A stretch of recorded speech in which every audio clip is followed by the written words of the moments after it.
तो चलिए सीधे मुद्दे पर आते हैं। रिच डैड पुअर डैड किताब का एक बहुत ही ज़रूरी सबक ये है कि पैसे का खेल अलग अलग लोगों के लिए अलग अलग नियमों से खेला जाता है। आज हम इसी एक सबक को थोड़ा और गहराई से समझेंगे, टैक्स और कॉरपोरेशंस का खेल। तो शुरुआत करते हैं इस एक विचार से जो शायद थोड़ा चौंकाने वाला लगे। हम सबने रॉबिन हुड की कहानियां सुनी हैं। वो अमीरों से लेता था और गरीबों को देता था, एक हीरो की तरह। लेकिन किताब के लेखक बताते हैं कि उनके अमीर डैड उसे हीरो नहीं बल्कि एक बदमाश मानते थे। ये एक ऐसी बात है जो हमारी आम सोच को सीधी चुनौती देती है। और यहीं से असली सवाल पैदा होता है, ये भला कैसे हो सकता है कि अमीरों पर टैक्स लगाने का जो आइडिया सुनने में इतना अच्छा लगता है, वो असल में उन्हीं लोगों को नुकसान पहुंचा दे जिनकी मदद के लिए उसे बनाया गया था। यही वो पहेली है जिसे आज हम सुलझाने की कोशिश करेंगे। तो हमारे पहले सेक्शन में हम इसी आइडिया को समझेंगे जिसे किताब रॉबिन हुड का मिथक कहती है। मतलब ये जो सोच है कि अमीरों से पैसा लो और गरीबों में बांट दो, सोर्स मटेरियल इसी की जड़ों पर सवाल उठाता है। जरा इस बात पर गौर कीजिए। किताब का तर्क ये है कि यही सोच कि टैक्स सिर्फ अमीरों को सजा देने के लिए है, आखिर में उन्हीं लोगों के खिलाफ चली गई जिन्होंने इसका सबसे ज्यादा साथ दिया था।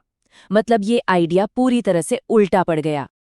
अच्छा, तो सवाल ये है कि ऐसा हुआ कैसे?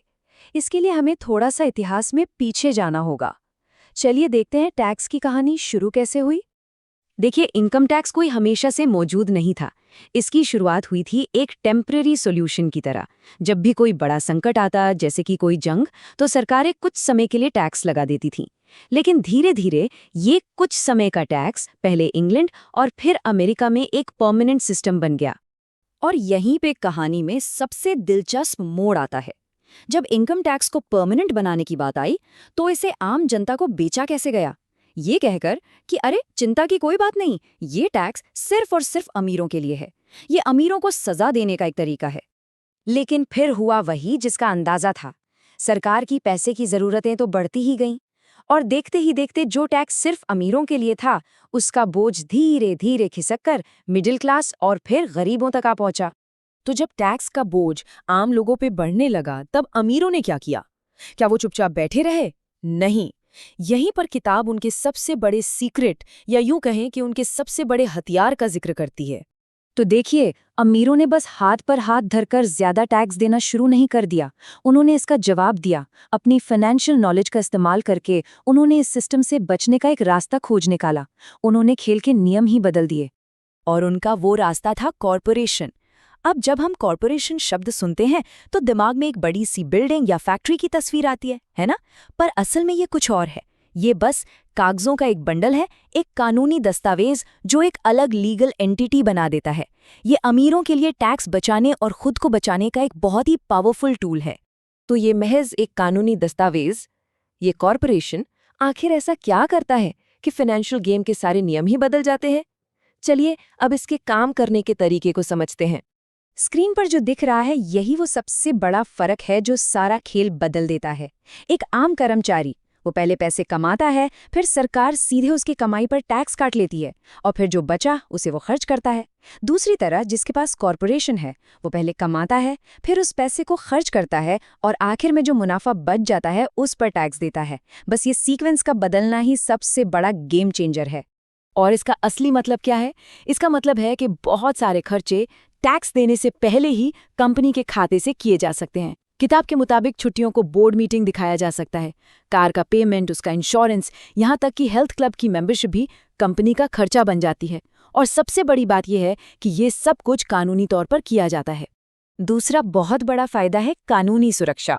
जब किसी अमीर व्यक्ति पर कोई केस करता है, तो अक्सर ये पता चलता है कि टेक्निकली उनके अपने नाम पर तो कुछ है ही नहीं। वो हर चीज को कंट्रोल करते हैं, लेकिन उसके मालिक नहीं होते। उनकी असली दौलत कॉरपोरेशंस और ट्रस्ट जैसी कई कानूनी परतों के पीछे सुरक्षित रहती है। तो ये सब जानने के बाद सवाल ये उठता है कि इस खेल को अलग तरीके से खेलने के लिए किस ज्ञान की जरूरत पड़ती है। तो चलिए अपने आखिरी हिस्से में चलते हैं और समझते हैं कि ये फाइनेंशियल आईक्यू आखिर है क्या। किताब का सार यही है कि असली शक्ति ज्ञान में है, और यहाँ बात हो रही है फाइनेंशियल आईक्यू की। ये वो समझ है, वो नॉलेज है जो आपको पैसे के लिए काम करने से रोककर पैसे को आपके लिए काम पर लगाती है। और ये फाइनेंशियल आईक्यू 4 मेन पिलर्स पर टिका होता है। पहला, अकाउंटिंग यानी नंबर्स की भाषा को समझना। दूसरा, इन्वेस्टिंग यानी पैसे से पैसा बनाने की कला। तीसरा, मार्केट्स को समझना यानी सप्लाई और डिमांड का खेल कैसे चलता है। और चौथा, जो शायद सबसे जरूरी है, कानून की समझ, ये जानना कि कॉर्पोरेशन जैसे कानूनी तरीकों से मिलने वाले टैक्स फायदों और सुरक्षा का इस्तेमाल कैसे किया जाए। आखिर में ये पूरी बात 2 अलग-अलग माइंडसेट पर आकर खत्म होती है। पढ़े लिखे डैड की सलाह थी, मेहनत करो और किसी और की बनाई हुई कॉर्पोरेट सीढ़ी पर ऊपर चढ़ते जाओ। जबकि अमीर डैड का सवाल था, क्यों ना उस सीढ़ी के मालिक ही बन जाओ। और यही वो सवाल है जो हमें भी सोचना चाहिए। सिर्फ एक कर्मचारी बनकर उस सीढ़ी पर चढ़ने में और उस पूरी सीढ़ी का मालिक होने में असल में क्या फर्क है? इस सोर्स के हिसाब से सीढ़ी का मालिक होने का असली मतलब क्या है?